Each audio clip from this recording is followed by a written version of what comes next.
यहां पर तहावुर हुसैन राणा के जरिए उन्होंने भारत को एक मजबूत संदेश भी दिया है। 14 साल की उसको सजा हुई थी for supporting Pakistani terror groups and terror plots in Denmark. Churchgate, VT station, इसके साथ साथ जो ताज होटल है वो, शाबाद हाउस, ये वो सारी जगह हैं जो कि आतंकी हमले में निशाना बनी। साजिश कुछ और थी, मकसद कुछ और था, फसाड कुछ और दिखाया गया। पाकिस्तानी हमदर्द भी बहुत सारे हैं तहावुर हुसैन राणा के, जो कि बार बार ये कोशिश करते रहे कि बचाव का कोई गलियारा निकल जाए। अगर आप इस लीगल केस को देखें तो पाकिस्तान तो अमेरिका की एफबीआई के जो डॉक्यूमेंट है 2011 में जब उसे गिरफ्तार किया गया था, ये उस गिरफ्तारी का जून 9 2011 का ये डॉक्यूमेंट है, जिसके अंदर शिकागो के अंदर डेविड कोलमैन हेडली और तहावुर हुसैन राणा की गिरफ्तारी का मामला है। और मैं आपको बता दूं पल्लवी कि केवल 26/11 का केस नहीं है, बल्कि डेनिश अखबार के अंदर वहां के एडिटर पर और डेनिश अखबार पर हमले का जो मामला है उस केस में भी दोनों वांटेड थे। इनफैक्ट इनकी गिरफ्तारी उस केस के अंदर हुई थी। साथ ही आप देखिए यहां पर क्या लिखा हुआ है, Chicago businessman Tahawwur Hussain Rana guilty of providing material support to terror groups and supporting role in Denmark terrorism conspiracy. Copenhagen conspiracy इसे कहा जाता है। डेनमार्क के अंदर अखबार के दफ्तर पे हमला करने और वहां पर डेनिश न्यूज़पेपर जो है उसे वहां पर आतंकी हमले को अंजाम देने के लिए मटेरियल सपोर्ट देने का जो आरोप है वो उस पर लगा था।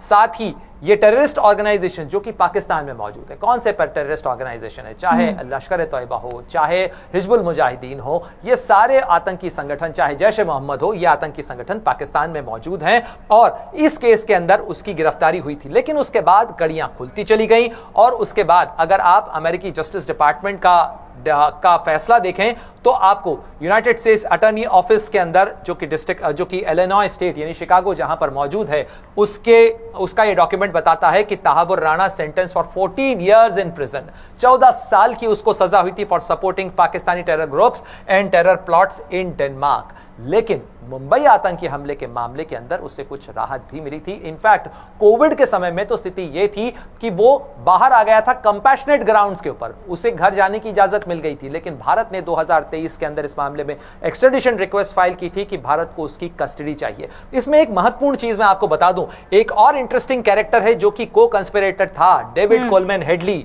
या दाऊद जिलानी और तहावुर हुसैन राणा दोनों बचपन के दोस्त हैं, पाकिस्तान के रहने वाले हैं। पाकिस्तान से ये कनाडा पहुंचे, अमेरिका पहुंचे, बचपन के दोस्त और आतंकवाद के अंदर भी एक दूसरे के साथी। डेविड कोलमैन हेडली पर ही आरोप है कि मुंबई के अंदर इस आतंकी हमले से पहले जो रेकी की गई, यानी चर्चगेट, वीटी स्टेशन, इसके साथ साथ जो ताज होटल है वो, शाबाद हाउस, ये वो सारी जगह हैं जो कि आतंकी हमले में निशाना बनी। वहां की रेकी करने वाला डेविड कोलमैन हेडली था। तहावुर हुसैन राणा की भूमिका क्या है, आखिर क्यों तहावुर हुसैन राणा इसके अंदर जो है कंस्पिरेटर माना जा रहा है? क्योंकि डेविड कोलमैन हेडली के भारत दौरे के लिए इसने ही, तहावुर हुसैन राणा की एक ट्रैवल एजेंसी थी, इमिग्रेशन के साथ भी इमिग्रेशन एजेंसी थी, और उसी के अंदर फर्जी दस्तावेज का इस्तेमाल करके उसने डेविड कोलमैन हेडली को भारत भेजा।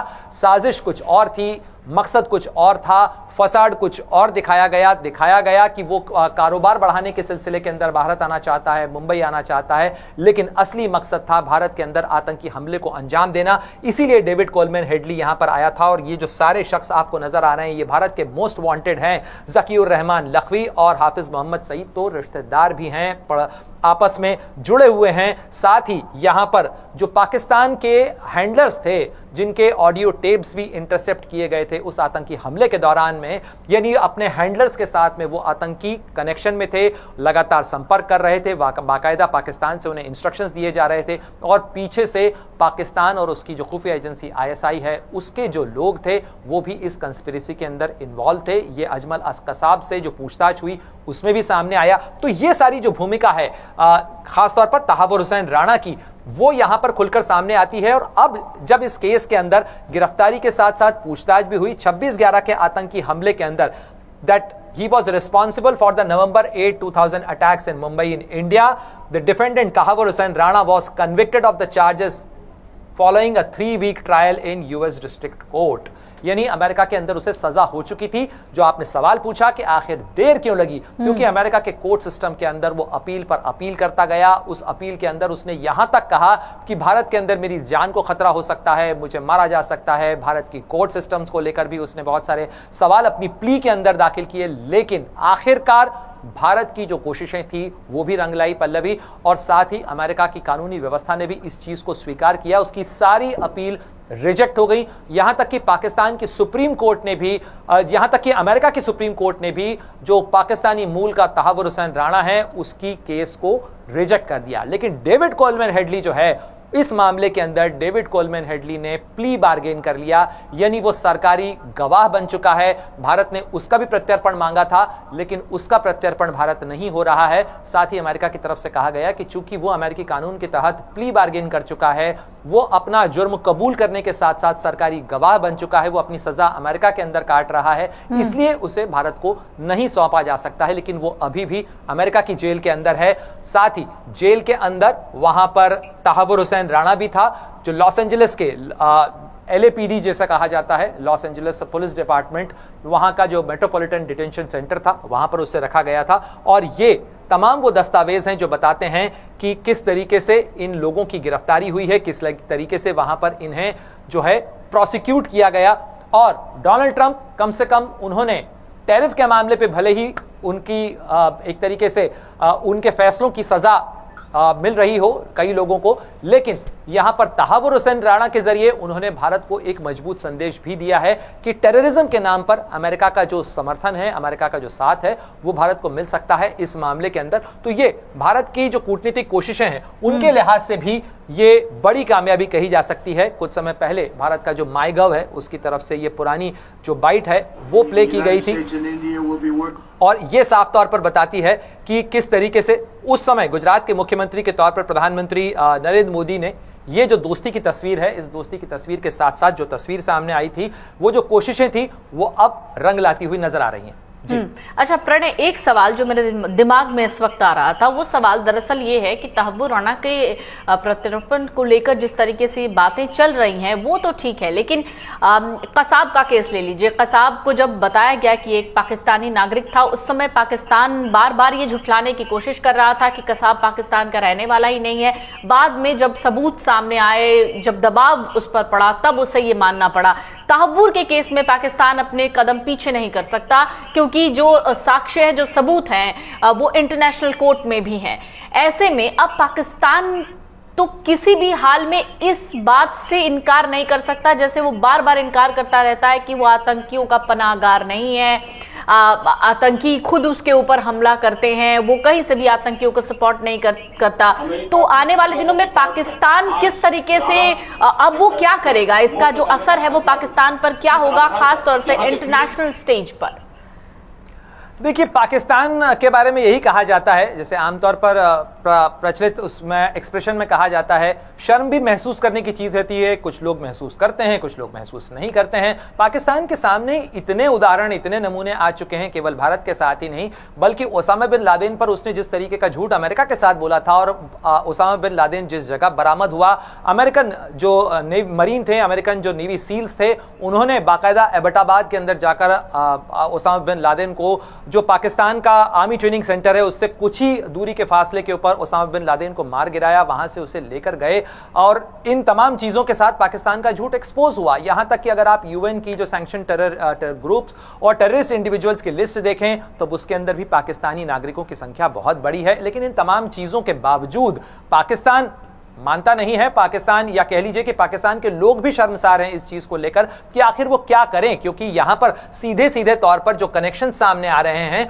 वो कनेक्शन तो साफ तौर पर बताते हैं। मेजर समीर अली यदि सामने आते हैं, या कैप्टन तहावुर हुसैन राणा, क्योंकि वो पाकिस्तान की आर्मी के अंदर डॉक्टर था, कैप्टन का उसका रैंक था, 1988-89 के आसपास वो सिंध के अंदर पोस्टेड था। उसके बाद उसने पाकिस्तान आर्मी छोड़ी, उसके बाद वो टेरर ग्रुप्स के संपर्क में आया, इसके अलावा अफगान जिहादियों के साथ भी उसने काम करा। उसके बाद वो अफगानिस्तान, उसके बाद वो कनाडा चला गया, वहां उसने पाकिस्तान की नागरिकता छोड़कर कनाडा की नागरिकता स्वीकार कर ली। उसके बाद वो शिकागो के अंदर रहने लगा। उसने जो हलाल मीट का कारोबार है और साथ साथ अपनी ट्रैवल एजेंसी, अपनी जो इमिग्रेशन एजेंसी है वो चलाई। लेकिन इन तमाम चीजों की आड़ में उसका वो जो आतंकी कनेक्शन है वो बरकरार रहा।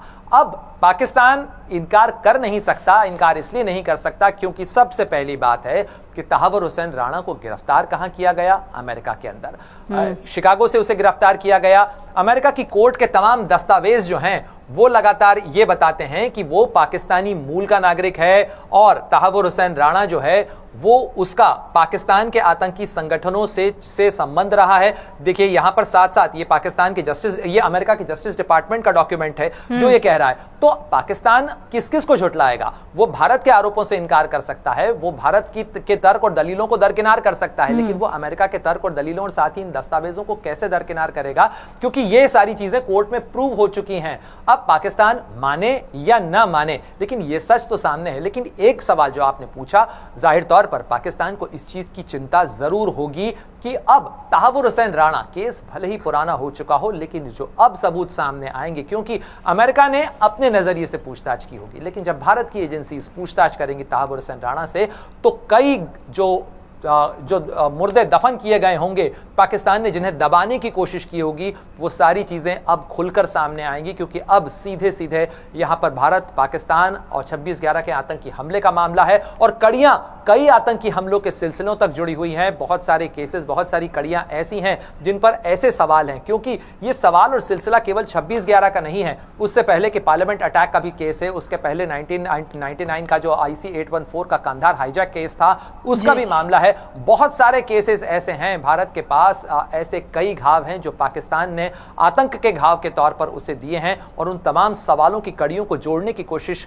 की जाएगी। साथ ही यह भी पता करने की कोशिश की जाएगी तहावुर हुसैन राणा से, उसके तमाम लिंक्स के जरिए यह पता करने की कोशिश होगी कि आखिर किन किन जगह पर आतंकी प्लान बने थे, आखिर किस तरीके से सोचा गया, कौन वो किरदार हैं। क्योंकि वो नाम जब सामने आएंगे तो यह पता चलेगा कि वो पाकिस्तान के मिलिट्री एस्टैब्लिशमेंट के अंदर आज कहां पे हैं, वो किन भूमिकाओं में हैं, वो लोग क्या कर रहे हैं। साथ ही जो कई डॉट्स हैं उनको कनेक्ट करने में भी भारत को मदद मिलेगी। पल्लवी, अगर आप ये वीडियो YouTube पर देख रहे हैं तो हमारे चैनल को सब्सक्राइब कर बेल आइकन दबाएं, और Facebook पर देख रहे हैं तो हमारे पेज को लाइक करें। 8 मिलियन प्लस सब्सक्राइबर, आपके इस भरोसे के लिए बहुत धन्यवाद।